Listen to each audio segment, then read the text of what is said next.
television broadcasting occasionally captures moments of such profound human emotion that the distinction between entertainment and authentic life experience dissolves entirely, leaving viewers to witness genuine human struggles that transcend the artificial boundaries of staged programming.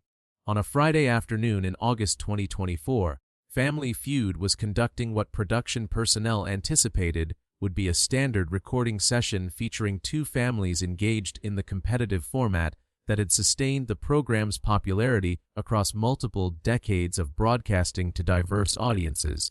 The studio environment maintained its characteristic energy and professional atmosphere. Technical staff executed their established responsibilities with practiced efficiency, and Steve Harvey prepared to facilitate the proceedings with the combination of humor and genuine interpersonal engagement that had distinguished his tenure as the program's host and had created meaningful connections with countless contestants across numerous seasons. However, one contestant was carrying knowledge of circumstances so devastating and emotionally complex that when she finally summoned the courage to share her story during the active recording, her words would reduce Steve Harvey to tears, halt production for an extended period, and ultimately demonstrate that the most important role television can serve is not to distract viewers from difficult realities, but rather to create space for authentic human experiences to be witnessed, validated, and honored by communities of people who recognize shared humanity in stories of struggle and perseverance. What transpired during those extraordinary minutes proved that bearing witness to another person's pain represents a profound act of compassion, and that sometimes the greatest gift we can offer someone is simply to acknowledge their suffering without attempting to minimize it or to redirect attention elsewhere. If you value authentic demonstrations of human resilience, compassionate witness to suffering, and the importance of creating space for difficult stories to be heard and validated, please take a moment to support this channel by selecting the like option and subscribing to receive future content. The narrative you are about to experience illustrates why listening with full attention and responding with genuine emotion to another person's pain represents one of the most significant forms of respect and care that human beings can extend to one another. Elizabeth Foster was 57 years old and had spent the previous 8 years navigating circumstances that would have broken many individuals, but that she had managed to endure through a combination of practical determination, emotional resilience, and an unwavering commitment to fulfilling responsibilities that she had never anticipated having to assume. She resided in a modest home in Columbus, Ohio, where she worked as an elementary school teacher and had established herself as an educator valued by students, respected by colleagues, and trusted by parents who recognized her genuine dedication to supporting children's academic and social development. To external observers who knew Elizabeth only in her professional capacity, she represented the embodiment of competent, caring professionalism. She maintained consistent performance in her teaching responsibilities, despite facing personal circumstances that would have justified requesting extended leave or reducing her work commitments. She engaged fully with her students and their families, creating classroom environments characterized by warmth, structure, and genuine concern for each child's well-being. She participated actively in school committees and professional development activities, contributing expertise and perspective that benefited the broader educational community. However, beneath that professionally composed exterior existed a woman who had been carrying burdens of extraordinary magnitude, and who had been managing challenges that tested the absolute limits of human endurance and emotional capacity. Elizabeth had grown up in a working-class family in rural Ohio during the 1960s and 1970s, the eldest of 4 children in a household where financial resources were limited but family relationships were characterized by genuine affection and mutual support. Her father had worked in manufacturing while her mother had managed household responsibilities and had provided childcare for neighborhood families to supplement the family income. Elizabeth had been an excellent student who understood from an early age that education represented her most viable pathway to economic security and professional opportunity. She had earned scholarships that made college attendance feasible and had pursued a degree in elementary education, motivated by genuine interest in child development and by the practical consideration that teaching offered stable employment with benefits that would support long-term financial planning. Elizabeth had met her husband Robert during her junior year of college. Robert had been studying engineering and had possessed the combination of intelligence, ambition, and genuine kindness that Elizabeth found attractive as she contemplated the kind of partnership she hoped to build. They had married shortly after completing their respective degrees and had established themselves in Columbus, where both had secured employment in their chosen fields. The early years of their marriage had been characterized by the normal challenges and satisfactions of young adulthood, establishing careers, purchasing their first home, navigating the complexities of merging two individuals' lives into a shared partnership. They had welcomed their daughter Jennifer when Elizabeth was 29 years old. Jennifer's arrival had brought tremendous joy and had created new dimensions of meaning and purpose in both Elizabeth's and Robert's lives. They had approached parenting with thoughtfulness and intention, working to provide Jennifer with opportunities for development while also maintaining realistic expectations about their financial constraints and about the need to balance parenting responsibilities with their professional obligations.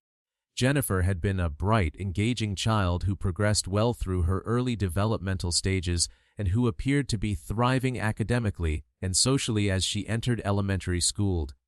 When Jennifer was 7 years old, Elizabeth and Robert had welcomed their son Michael. The expansion of their family from 3 to 4 members had created additional complexity in managing household logistics and financial resources, but Michael's arrival had likewise been experienced as a blessing that enriched their family life in profound ways. Jennifer had adjusted well to having a younger sibling, and the family had settled into patterns and routines that accommodated the needs and schedules of 2 children at different developmental stages. The family's trajectory had appeared stable and positive through Jennifer's adolescence and young adulthood. Jennifer had performed well academically throughout her schooling and had been accepted to a good state university where she pursued a degree in nursing. She had expressed strong interest in pediatric healthcare and had demonstrated both the academic capability and the interpersonal skills necessary for success in that demanding field. Elizabeth and Robert had taken pride in their daughter's accomplishments and in the young woman she was becoming, recognizing that their efforts to provide stable, supportive parenting had contributed to Jennifer's healthy development and positive life trajectory. Jennifer had met her future husband during her senior year of college. The young man, whose name was Thomas, had been completing a degree in business administration and had plans to pursue employment in corporate management. The relationship had developed over approximately 18 months, and Jennifer and Thomas had married shortly after both completed their undergraduate education. Elizabeth and Robert had welcomed Thomas into their family, pleased that Jennifer had found a partner who appeared to share her values and who seemed committed to building a stable, productive life together. Jennifer and Thomas had settled in a suburb of Cleveland, approximately 2 hours from Elizabeth and Robert's home in Columbus. The geographic distance was not ideal, but was manageable through regular visits and consistent communication. Jennifer had secured employment as a pediatric nurse at a major hospital, work that she found both challenging and deeply meaningful.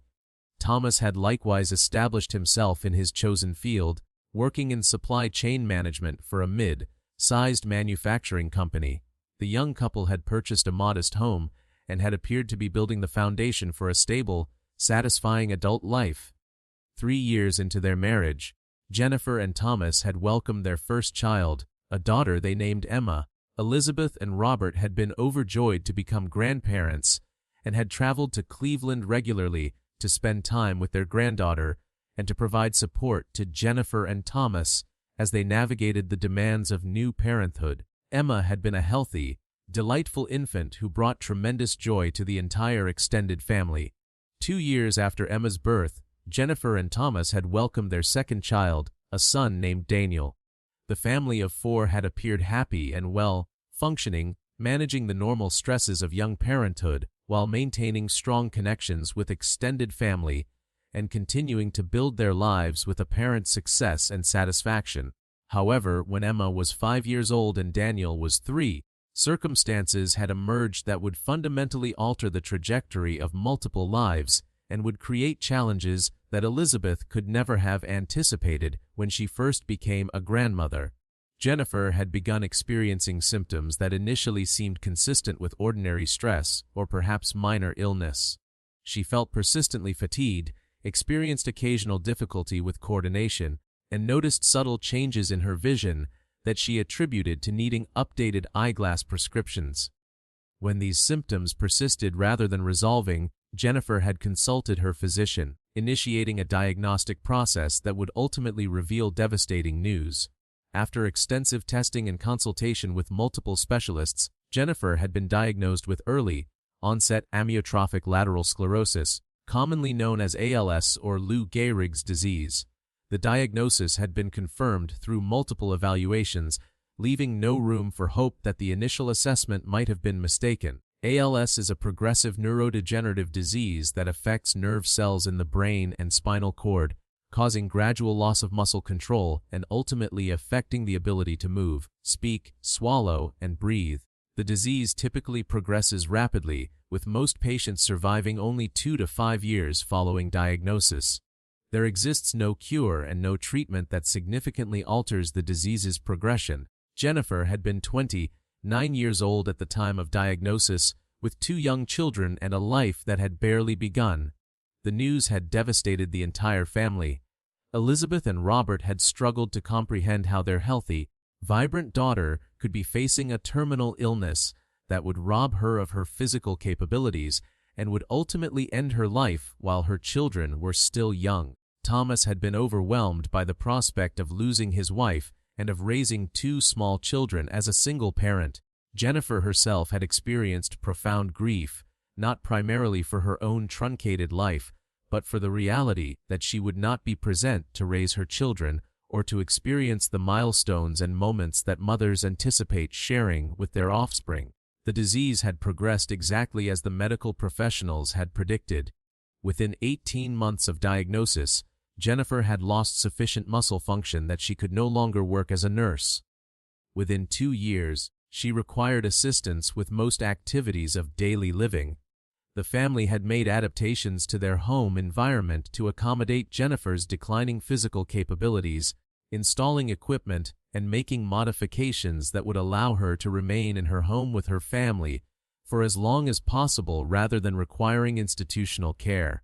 Thomas had attempted to manage full-time employment while also serving as Jennifer's primary caregiver and maintaining parental responsibilities for Emma and Daniel. The demands had been overwhelming and unsustainable. Elizabeth and Robert had traveled to Cleveland as frequently as their work schedules permitted, providing whatever practical support they could offer. However, the reality of the situation was that Jennifer required more care than Thomas could provide while also working and parenting, and that professional caregiving services were prohibitively expensive given the family's financial resources. 6 years after Jennifer's diagnosis, when Emma was 11 years old and Daniel was 9, Jennifer had passed away. Her death had come after months of severe decline during which she had lost the ability to speak, to swallow, and ultimately to breathe without mechanical assistance. Elizabeth and Robert had been present during their daughter's final days, providing comfort and reassurance while also supporting Emma and Daniel through the devastating process of losing their mother. The grief had been comprehensive and had affected every aspect of family functioning. Following Jennifer's death, the practical challenges facing the family had become even more acute. Thomas had been struggling with complicated grief that affected his capacity to function effectively in his parental and professional roles. He loved his children deeply, but his own emotional devastation following the loss of his wife had created significant impairment in his ability to provide the stable, attentive parenting that Emma and Daniel required as they navigated their own grief and the tremendous loss of their mother during their formative years. After extensive family discussions that involved painful acknowledgement of difficult realities, Thomas had agreed that Emma and Daniel would benefit from living with Elizabeth and Robert for an extended period while Thomas received professional support for addressing his grief and for developing the emotional and practical resources necessary to resume full-time parenting responsibilities. The arrangement had been intended initially as temporary, perhaps lasting 6 months to 1 year. However, as time passed, it became increasingly clear that the arrangement needed to be more permanent than originally anticipated. Elizabeth and Robert had become Emma and Daniel's primary caregivers approximately 2 years after Jennifer's death. The transition had required Elizabeth and Robert to fundamentally restructure their lives during a period when many of their peers were preparing for retirement and reduced responsibilities. Instead, they found themselves responsible for raising 2 grieving pre-adolescent children while also managing their own grief regarding the loss of their daughter. Elizabeth had continued working full-time both because the income was necessary and because maintaining professional engagement provided structure and purpose during an extraordinarily difficult period. Robert had likewise continued his employment, and the couple had worked to create a household environment that provided stability, routine, and emotional support for Emma and Daniel. Thomas had remained involved in his children's lives, visiting regularly and maintaining consistent communication. However, he had not resumed full-time custody. Recognizing that Elizabeth and Robert were providing stability and care that he remained unable to provide consistently given his ongoing struggles with complicated grief and with practical challenges related to maintaining employment while also attempting to function as a single parent. The situation had been painful for everyone involved. Thomas felt profound guilt about his inability to parent his children full-time. Emma and Daniel struggled with feelings of abandonment and confusion about why they could not live with their father.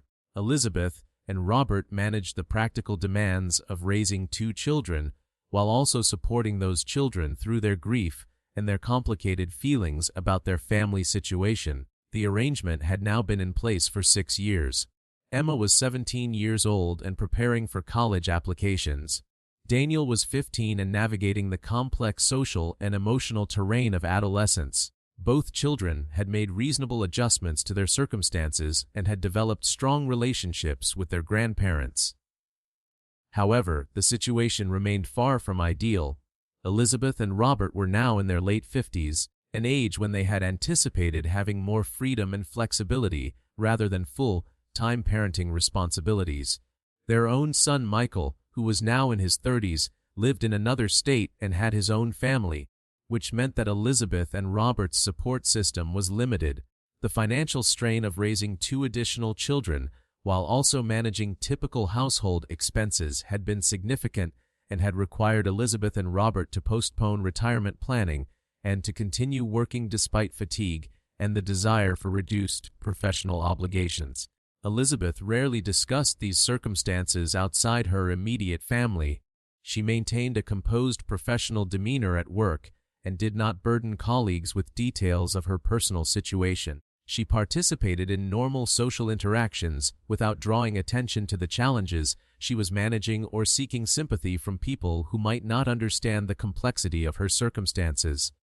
However, the weight of her responsibilities and the ongoing grief regarding her daughter's death remained constant realities that shaped every aspect of her daily experience. It was Elizabeth's sister who had suggested that the family apply to appear on Family Feud.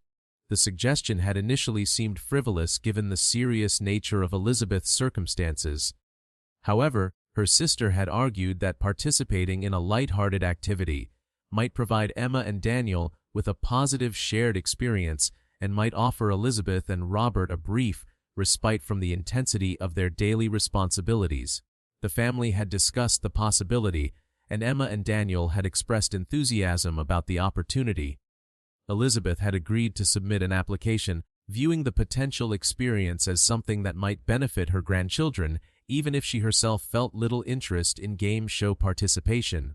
When the family was selected for a taping scheduled for August 2024, Elizabeth had committed to approaching the experience with as much positive energy as she could muster, wanting Emma and Daniel to enjoy the opportunity without being burdened by awareness of how depleted and emotionally exhausted their grandmother felt.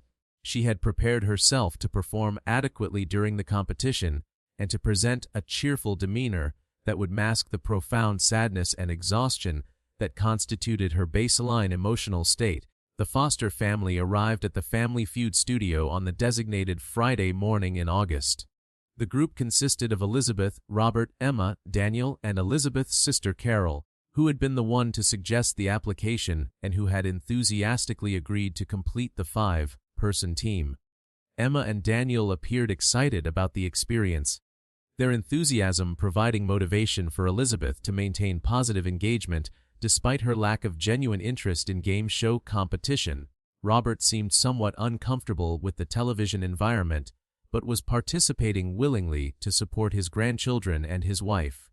Carol maintained upbeat energy throughout the pre-taping procedures, clearly hoping that the experience would provide her sister with some measure of enjoyment, or at least with temporary distraction from the difficulties that characterized Elizabeth's daily life. Their opponents were the Martinez family from Texas, an energetic and entertaining group who brought considerable enthusiasm to their participation. Steve Harvey conducted his standard opening procedures, introducing both families and establishing the lighthearted atmosphere that typically characterized Family Feud recordings. The game began with conventional questions and normal pacing. The first round asked families to name something people do to relax. Robert buzzed in for the Foster family and answered, "Read a book," which appeared on the board as the number 3 response. The family played the question competently, winning the first round with several solid answers that demonstrated good chemistry despite the fact that their family configuration was unconventional. The second round presented a question about things parents sacrifice for their children. Elizabeth felt immediate tension as Steve Harvey read the question, recognizing that the topic resonated uncomfortably with her current life circumstances. Carol buzzed in and answered, "Sleep," which was on the board. As the family worked through additional responses, Elizabeth became increasingly preoccupied with awareness of how profoundly the question reflected realities she was living daily. When Elizabeth's turn arrived to provide an answer, she stated, "Their retirement," in a voice that carried obvious emotion despite her attempt to maintain neutral delivery. The answer was on the board, but Steve Harvey noticed something in Elizabeth's expression and tone that suggested significance beyond typical game show participation. He paused slightly before moving to the next contestant, looking at Elizabeth with an expression that reflected both curiosity and concern. The game continued through several more rounds, with the Foster family performing adequately, though Elizabeth's emotional state was becoming increasingly evident to family members, even if it remained less apparent to studio audience or to Steve Harvey. During a commercial break midway through the game, Emma approached her grandmother with concern visible in her expression. She asked quietly if Elizabeth was feeling well and whether she needed to stop participating. Elizabeth assured her granddaughter that she was managing adequately, not wanting to create worry or to diminish Emma's enjoyment of the experience. However, Elizabeth recognized that maintaining her composure was becoming increasingly difficult as the emotional weight of recent years pressed against her ability to continue performing cheerfulness and enthusiasm. The Foster family won the main game and earned the right to participate in fast money for the potential prize. However, before that final segment could commence, something happened that Elizabeth had not planned or anticipated. As production staff were preparing to begin the fast money round, one of the questions displayed on the board for crew reference purposes was visible to contestants. The question asked, "What is something grandparents do for their grandchildren?" Elizabeth looked at that question and felt something break inside her carefully maintained emotional control. The question represented everything she had been doing for 8 years, all the sacrifice and the grief and the exhaustion that she rarely acknowledged aloud, because doing so felt like complaining about responsibilities she had chosen to accept. Elizabeth began crying, not the discreet tears that can be wiped away and dismissed, but rather the kind of sobbing that emerges when someone has been containing emotion for far too long and can no longer maintain the containment. Robert immediately moved to her side, placing his arm around her shoulders in a gesture of support and comfort. Emma and Daniel looked distressed, uncertain what had precipitated their grandmother's breakdown, but clearly concerned about her well-being. Steve Harvey approached Elizabeth with genuine concern, temporarily setting aside his host persona to respond as one human being witnessing another person's obvious distress. Steve asked gently if Elizabeth was all right and whether she needed medical attention or other immediate support. Elizabeth shook her head, attempting to regain composure, but finding that the tears continued despite her efforts at control. Steve did not rush her or attempt to redirect attention elsewhere. Instead, he stood quietly, waiting for Elizabeth to gather herself sufficiently to communicate, demonstrating through his patience and his focused attention that whatever Elizabeth needed to express would be given space and time necessary for adequate expression. When Elizabeth was able to speak, her words emerged in broken phrases punctuated by continued crying. She attempted to explain her family's situation, beginning with Jennifer's illness and death and proceeding through the circumstances that had led to Elizabeth and Robert becoming Emma and Daniel's primary caregivers. The explanation was not entirely coherent given Elizabeth's emotional state, but the essential elements emerged: the loss of a daughter, the assumption of full-time parenting responsibilities during what should have been a transitional period toward retirement, the ongoing grief that affected everyone in the family, and the exhaustion that came from maintaining this level of responsibility year after year without respite or expectation that circumstances would change. Steve Harvey listened to Elizabeth's broken explanation with complete attention. As the full scope of what Elizabeth was describing became clear, Steve's own emotional response became evident. His eyes filled with tears, and when he attempted to speak, his voice broke with emotion. He took several moments to compose himself sufficiently to respond, and when he did speak, his words reflected genuine feeling rather than performance or professional polish. Steve addressed Elizabeth directly, acknowledging that what she had been managing for 8 years represented extraordinary sacrifice and devotion. He emphasized that while many grandparents provide support to grandchildren, the level of responsibility Elizabeth and Robert had assumed went far beyond typical grandparenting and constituted a complete restructuring of their lives to ensure their grandchildren could grow up with stability and love during a period when they had lost their mother and when their father was unable to provide consistent care. Steve stated clearly that Elizabeth and Robert's choice to prioritize Emma and Daniel's well-being over their own comfort and retirement plans represented the most profound expression of family love and duty. Steve then turned his attention to Emma and Daniel, speaking to them about their grandmother's tears. He explained that Elizabeth was not crying because she regretted the choice to care for them or because she wished circumstances were different. Rather, she was crying because she had been carrying an enormous burden for many years and had not allowed herself to acknowledge how heavy that burden was or how tired she had become from carrying it. Steve encouraged Emma and Daniel to understand that their grandmother's tears reflected her humanity and her exhaustion rather than any diminishment of her love for them. Steve made a decision that production would halt while the family had time to process what had just occurred. He directed production staff to provide the family with private space where they could talk without cameras or audience observation. He also requested that the show's producers connect Elizabeth with professional counseling resources and with support services for grandparents raising grandchildren, recognizing that Elizabeth needed ongoing support that extended beyond whatever immediate response the show could provide during the taping. The family spent over an hour in private conversation following Elizabeth's breakdown. Emma and Daniel expressed things they had not previously articulated clearly: guilt about the burden their presence placed on their grandparents, confusion about their father's absence from their daily lives, ongoing grief about their mother's death, and gratitude for the stability and love their grandparents had provided even while recognizing the cost of that provision. Elizabeth and Robert likewise shared feelings they had been containing. Their deep love for their grandchildren combined with honest acknowledgement of how difficult the past 8 years had been, their own unresolved grief regarding Jennifer's death, and their concern about whether they possessed sufficient energy and resources to continue providing adequate care for Emma and Daniel through the remainder of their adolescence and into young adulthood. The conversation was painful but necessary.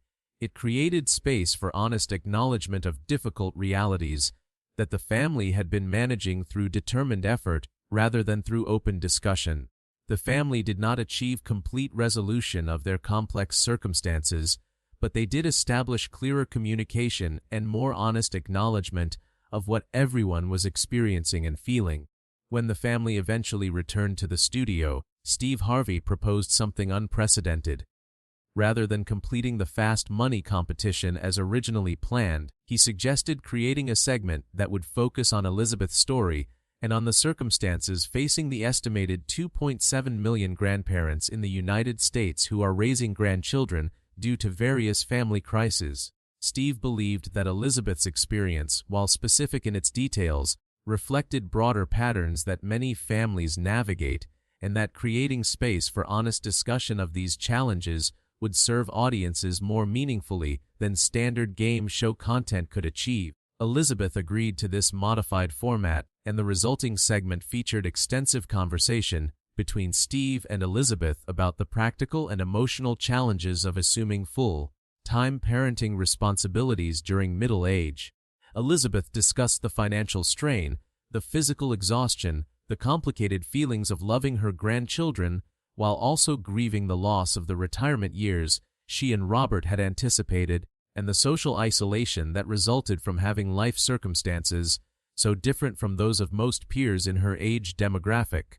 Steve facilitated discussion that included Emma and Daniel, allowing them to express their perspectives on growing up with grandparents rather than with their father, and on processing their mother's death, while also navigating normal adolescent development. The conversation was emotional but constructive, creating space for multiple viewpoints and experiences to be acknowledged without attempting to minimize any family member's reality or to suggest that complex circumstances could be resolved through simple interventions or positive thinking. The studio audience remained quiet and attentive throughout this extended conversation, recognizing that they were witnessing something valuable that required respectful witness rather than entertainment-focused response. When the conversation concluded, Steve Harvey spoke directly to cameras about the often invisible challenges facing grandparents raising grandchildren and about the importance of social support systems and policy interventions that could reduce the burden on families managing these circumstances. The decision to air the modified episode required deliberation about how to present content that departed dramatically from standard Family Feud format. The production team ultimately decided to air the episode largely as it had been recorded, with appropriate framing that prepared viewers for the emotional nature of the content. The episode was titled, "When Grandparents Become Parents Again," and included resource information for grandparents raising grandchildren and for families dealing with terminal illness. The episode aired 2 months after the original taping, and the response was immediate and substantial. Thousands of viewers reached out to express that Elizabeth's story reflected their own experiences or the experiences of people they knew. Grandparents raising grandchildren described feeling validated and less alone after watching Elizabeth articulate challenges they faced daily but rarely discussed openly. Adult children being raised by grandparents expressed new understanding of the sacrifices their grandparents had made. Social workers and advocates working with kinship care families praised the episode for bringing attention to circumstances that often received inadequate recognition and support. The episode generated significant media coverage and policy discussion. Elected officials and advocacy organizations used Elizabeth's story as a focal point for conversations about the need for improved support systems for grandparents raising grandchildren, including financial assistance, respite care, legal advocacy, and mental health services. Several states initiated or expanded programs designed to support kinship care arrangements, citing the Family Feud episode as having raised public awareness about the prevalence and challenges of these family configurations. Elizabeth herself became an unexpected advocate for grandparents raising grandchildren. She was invited to speak at conferences and community events, where she shared her experience and advocated for policy changes and support services that would reduce the burden on families in similar circumstances. She emphasized consistently that while she did not regret her choice to care for Emma and Daniel, the experience had been extraordinarily difficult, and that families should not have to navigate such circumstances without adequate societal support and recognition. The Family Feud production team established a fund to provide financial assistance to Elizabeth's family and to other families in similar circumstances. Steve Harvey's foundation partnered with organizations serving kinship care families to expand available resources and support services. The prize money the foster family would have competed for during Fast Money was awarded to them unconditionally, providing some measure of financial relief during a period when resources were strained.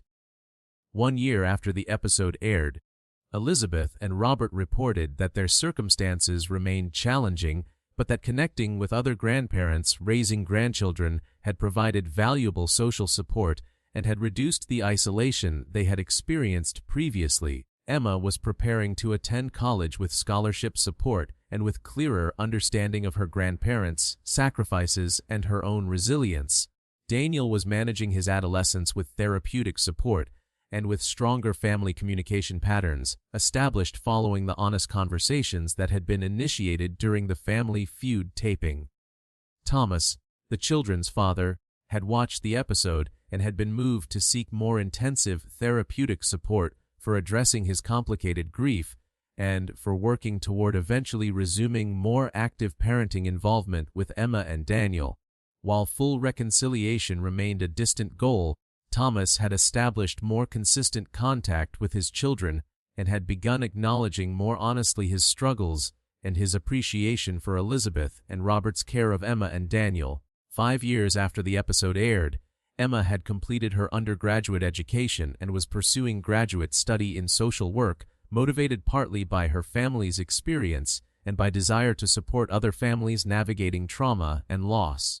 Daniel had graduated from high school and was attending community college while living at home with Elizabeth and Robert. Elizabeth had reached normal retirement age but had continued working part-time both for financial necessity and for the structure and purpose that employment provided.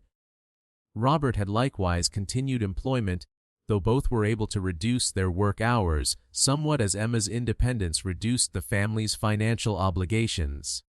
The broader impact of the episode continued through the establishment of support networks and advocacy initiatives that connected grandparents raising grandchildren across the country. Online communities formed where individuals could share experiences, resources, and strategies for managing the unique challenges associated with kinship care. Support groups developed in numerous communities, providing spaces for grandparents to acknowledge difficulties without judgment and to access practical assistance with legal, financial, and emotional challenges.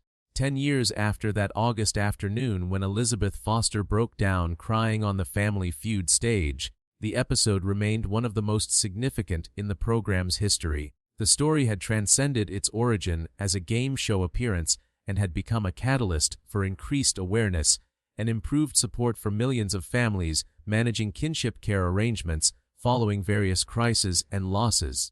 Elizabeth reflected frequently on her decision to participate in Family Feud and on the unexpected emotional breakdown that had transformed the taping into something far different from standard entertainment. She acknowledged that publicly sharing her struggle had been difficult and had violated her normal pattern of maintaining private composure. However, the connections formed with other grandparents raising grandchildren and the policy changes that had emerged partly from increased awareness following the episode's broadcast had created outcomes that justified the discomfort of public emotional expression. The relationship between Elizabeth and her grandchildren had deepened following the honest conversations initiated during the Family Feud experience. Emma and Daniel developed more mature understanding of their grandparents' humanity and limitations, while also maintaining deep gratitude for the stability and love their grandparents had consistently provided. The family continued to navigate the ongoing challenges associated with their circumstances, but they did so with greater honesty and with stronger support systems than had existed during the initial years following Jennifer's death. If this narrative has demonstrated the profound challenges facing grandparents who assume full-time parenting responsibilities following family crisis, and has illustrated why these families deserve recognition, support, and societal resources adequate to their circumstances, please take a moment to support this channel by selecting the like option and subscribing to receive future content.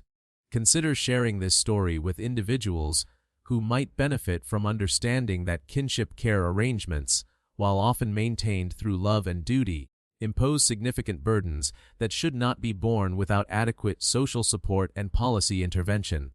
Elizabeth Foster's courage in acknowledging her exhaustion and grief during that Family Feud taping created space for honest conversation about circumstances that millions of families navigate largely in isolation and without adequate recognition of their sacrifices. The story proves that bearing witness to another person's pain, responding with genuine emotion rather than minimization or deflection, and creating space for difficult realities to be acknowledged represents profound forms of respect and care. Steve Harvey's emotional response to Elizabeth's breakdown demonstrated that authentic human connection requires vulnerability and willingness to acknowledge that some circumstances cannot be resolved through humor or positive reframing, but rather require honest acknowledgement of how difficult life can be and how much strength is required to persist through extended periods of challenge and loss. That lesson, revealed during an unexpected moment of emotional breakdown on a game show stage and honored through Steve Harvey's tears and through the production team's decision to create space for Elizabeth's story rather than returning to standard entertainment format, continues to inform cultural conversations about family obligation, caregiving burden, and the importance of social support systems more than a decade after the original broadcast.